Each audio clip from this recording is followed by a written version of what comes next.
seen very seasoned CEOs that have been given the questions because they demanded that they have them, and they wrote answers and they tried to memorize them, and they melted on camera when they did not get their own scripted answer correct. None of it was natural. None of it was passionate. It was not good.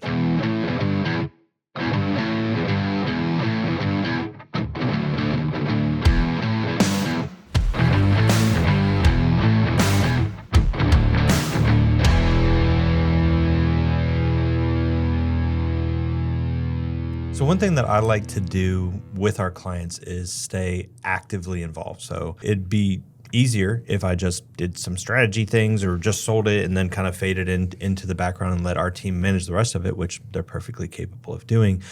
But I like to stay in contact with the client. I like to see the work actually happening. I like to watch it happening, just because there's added things that you pick up that could be improved about the process or the way you're approaching something specifically with that client that might be unique to them. Many times I also learn things that I can apply to other clients. So the more I stay close to the work, the better the work becomes. And I was doing that last week with one of our clients, a shoot they were having. We were in a warehouse. We were making product-related content.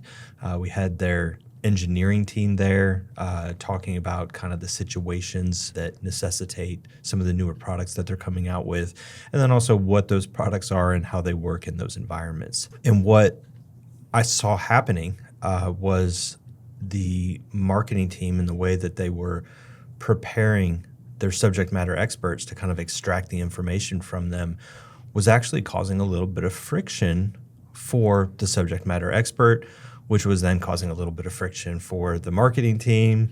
And I was kind of watching this happen and was able to step in and say, hey, maybe we could take a slightly different approach. And once I learned what they were doing, was able to coach them a different way to prepare to get experts on camera. And the lady that was there literally said to me, you should make content about this. This would be great for other people to learn about. So here we are making content about it because apparently it would be great for other people to learn about it. Yeah, I think that one of the things that we see often is that people try to over-prepare, or they try to get whatever questions are going to be asked in advance, or they try to script it, or they try to rehearse it. And I think that, as we'll uncover here today, that it loses some different elements that I think if you approach it a different way, will have better results. Absolutely. So let's start with I would say the worst option, which is a scripted option. So many marketing teams are going to say, okay, we got whoever on camera. That's great. We need to come up with a script. We need to control every aspect of what they say, which can sometimes be is true. Sure. Yeah. It's possible for that to be fine. So I don't want to say, oh, never script anything. There are times where a script makes a huge amount of sense when you need to have an exact statement. Scripting is usually the way to go for that.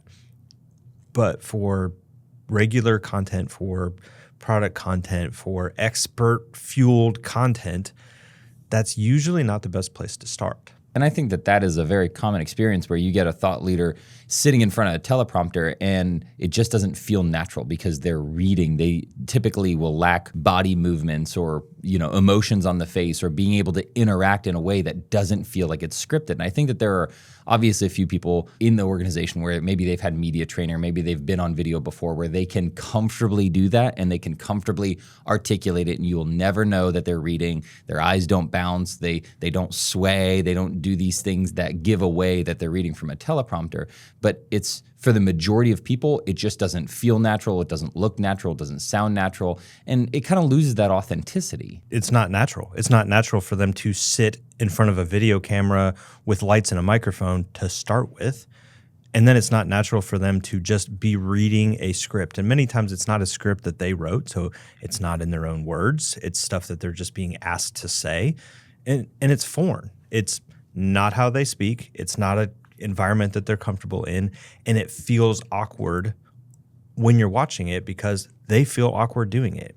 If they feel awkward doing it, it's going to feel awkward when you watch it. You can tell when they start reading the script, there's reduced emotion.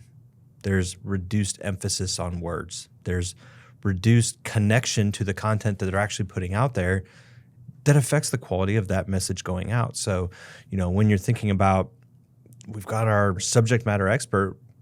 They've agreed to do the content or we've gotten approval for whatever reason. The script is the last thing that you want to do. And the more nervous they are, they're going to want to rely on the crutch of the script, but it won't create better content. No, yeah, we actually just had this literally earlier this morning. I was asked to review a script and give my input of whether it'd be usable or not. And I listened to the voiceover that they read. It is usable, but you can tell that they lack the emotion because they're sitting there reading a piece of paper and it doesn't have the same inflections. It doesn't have the same emotion. It doesn't have the same captivating ability because it's just not natural. And you'll be able to tell. Now, they'll be able to clean it up a little bit. They'll be able to add some music and they'll be able to make it sound good enough. But the reality is you can just tell it didn't feel natural for that person doing that voiceover. Yeah, and this is for the subject matter experts or for even the marketing team that is faced with this. Do we do a script? Is that going to allow us to get across the finish line and get the right information out of the person? If you're the subject matter expert, be aware that you aren't going to sound normal. You're not going to look normal. It's creating an awkward situation for you. So it's not the most ideal situation for you, even if you're thinking you want that crutch. The reality is you've been asked to be on camera because you're a subject matter expert. You don't need a script. You know the information. You're giving the same information as if someone asked you the question and you just needed to deliver the answer, which in most cases you do probably on a daily basis. So it's not crazy. No one's asking you to do some complex math problem on the spot. They're asking you about the information that's already in your brain that you should be able to relay relatively easily. For the marketing team, what you have to be able to prepare your subject matter expert for is exactly that. We are not going to ask you anything you don't know. We're going to ask you the same things that you have included in conversations on a daily basis. You talk to our customers, you talk to our management teams, you talk to our production teams, you talk to all these people, and you are the subject matter expert when it comes to whatever your area is. It's the same conversation. We just want to have it live on camera. P.S. We're going to be able to edit it. We're going to be able to talk through some things on the fly. We're not going to sit down and just say, give me the answer, and we're going to take that answer and verbatim, that's what's going out. It's going to be a super calm, chill environment that we're going to invite you to. We don't need a script. We need to be a little bit more fluid, and we need to let your expertise, your passion, your emotion, your personality come out in the content that we're making. I think it's a very common thing to initially think that you either want to script it or want to get the interview questions or want to be overly prepared for it. I just had this experience over the weekend where an organization I was a part of asked me to be on video, and immediately I was like, well, I'm going to need the questions so that I can know what I'm talking about. And I was like, don't lie, you asked for a script. But I was like, hold on, like, okay, this is the thing that we hate when people do because we know that it deteriorates the quality of it. So what's the right thing to do? And that's where I said, okay, I know the topic. I just have to think of what direction I want to speak on, because I could speak on it in 2, 3, 4, 5 different directions. I just have to pick one and go with that because I know it from my experience, from my expertise, from my position and kind of that authentic point of view. And that's what they want because it feels more real. It has the opportunity to connect more. And that's the thing that you lose when it's scripted. Absolutely. And you brought up a really good point of when the person on camera or the subject matter expert is trying to understand, and that's really what they're doing. They're trying to understand some sort of frame of reference of what are we doing? If there is a void of what we're doing, they need a script. The next thing that they're going to come to is, well, just give me the questions ahead of time. I can tell you right now, for all parties included, that is the wrong thing to do. You do not want to give a person that's going to be on camera answering questions the questions ahead of time. Their natural tendency is going to be to answer those questions. They'll probably make notes of the answers of the questions, which turns into a script. Yep. You do not want that. If you give them the questions ahead of time and it turns into a script, you're back in script land. They have dedicated answers that they're trying to rehearse, trying to give you the right answer, and it will mess you up. I've seen very seasoned CEOs that have been given the questions because they demanded that they have them, and they wrote answers, and they tried to memorize them. And they melted on camera when they did not get their own scripted answer correct. None of it was natural. None of it was passionate. It was it was not good. It's worse than a script, because a script with a teleprompter, you can at least look at it, follow along, know that you're hitting every word. Oh, I messed up. I can go back. When it's in your brain and you've memorized it and you're thinking, I forgot to say that. Now it's out of order. Now I have to go back. And it falls apart. Every single time it falls apart. The only one time that I have seen this work somewhat well was when the CEO's native language was not English, and they had to think about the questions and then work on like the translation of it. And even that was a challenge. It did not come out nearly as good as the other executives on that day, because they had kind of this pre-rehearsed answer that they felt like they had to give. And the other thing that I've often found is when whoever it is on camera is trying to remember what they planned on saying, they go through it really quick and they just say whatever it is because they're going to forget it if they don't get it out right now. When they go through it super fast, it also loses that connection. It also loses that authenticity. And it's really challenging because they over-prepare. The over-preparation is the thing that ultimately destroys them. Because if you, again, they're an expert. If you just asked them on the fly one of these questions as you were passing them in the hallway, they could give you a perfect answer. So it's just the over-preparation or the nervousness about the camera or whatever it is. So those are the hurdles that you need to start to break down. And as I mentioned, the production that I had gone to, they kind of had a hybrid situation going. They had some questions prepared. They hadn't exactly shared the questions with the subject matter expert because we had told them, please don't do that. But they did create an outline of everything that they wanted to cover. And I was asking them about, where did this come from? Like this outline, these points that you want to hit. And, they said, well, it came from the subject matter expert. And I'm like, oh, you went to them and picked their brain and asked them questions and then formatted it all into a document that you want them to repeat back to you. So they are the source. They can give you the information without this. Yeah. Right? And she's like, well, yes. And I was like, okay. All right. So let's approach this a little bit differently then. So what they were trying to do was, how do we get them to say every single point on here? How do we get them to basically get this information out of them? So what they've created essentially is a list of talking points that they want to hit on, which I would say is probably your best friend. Like if you have a subject matter expert, hey, bud, here's the general topics, not the questions, not the outline, not all of the key points and facts and figures and things of that nature. Just, we're going to talk about product X, Y, or Z. We're going to talk about why it was developed. We're going to talk about the development process. We're going to talk about the problems that it solves for the customer.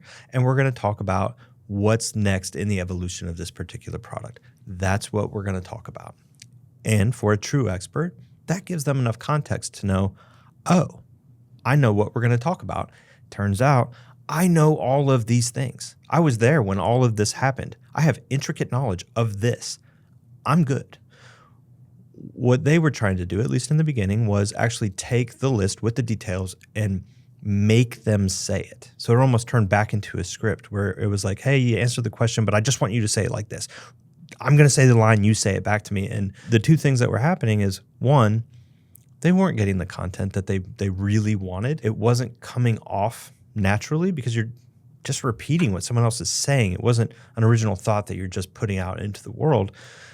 And then the second thing that it was doing was it was making the on-camera talent, the subject matter expert, it was making them nervous. It felt very much like they were giving you the wrong answer, so you were stepping in to tell them the right answer. And in this particular case, there were a number of people that were there to help out, which is great. They were there to make sure, hey, are we getting the right answer and the best answer and a complete answer, which is awesome. But when someone is interviewing someone and there's someone else adding their 2 cents and there's someone else adding their 2 cents, it's too much happening to ask anyone to perform well in that condition.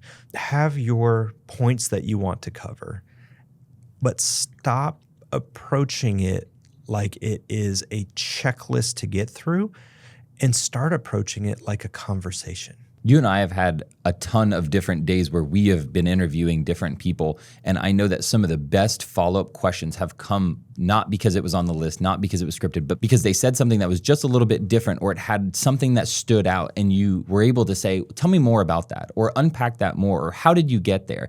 And that's where the story can really unfold, and where we're able to get some of those deeper points of, oh, well, we were really struggling with this, or, oh, the competition was starting to create this, or, oh, our customers were asking for this. And it's like, wow, that's a really pivotal point in the story that there's no way you could have scripted that, or there's no way you could have asked that question in advance, because it was part of the way the story unfolded that they were just sharing naturally. And so many people forget the value in being fully present and asking those follow-up questions. It's also how you give yourself the ability to get in every nook and cranny of information that you want to get into without putting so much pressure on that subject matter expert. And when it turns into a conversation versus a script or a list of questions that you want to check off as you do it, it turns into a much more natural environment that really primes a true expert to display their expertise. And when you're doing this type of content, when you're doing expert-driven content, that's what you need to happen.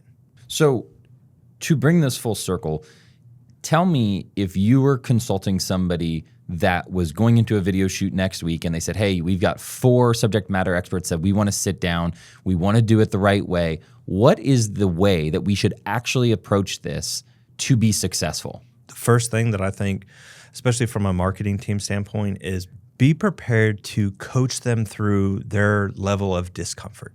So if you're a subject matter expert, you're probably not on camera all the time. It's not going to be the most natural thing. You're going to get people that are nervous and don't want to do it. You're going to get people that are, oh, I need a script, or I need the questions ahead of you.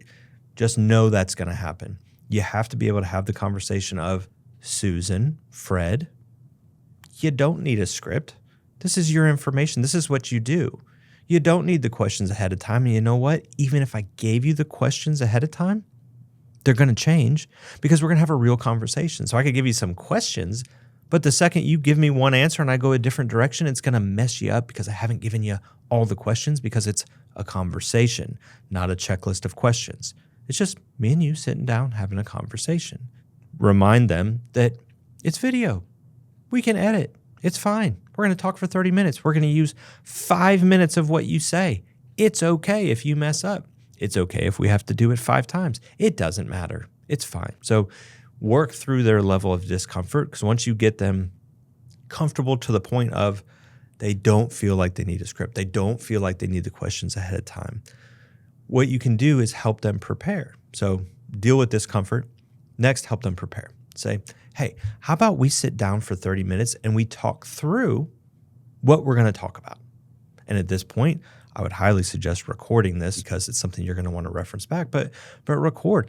Walk them through, hey, what happened when this happened? Or what happened when that happened? And really what it's going to do for the marketer is give you the story ahead of time so that you know what avenues you can and should go down. You have an idea of the follow-up questions you might want to hit on.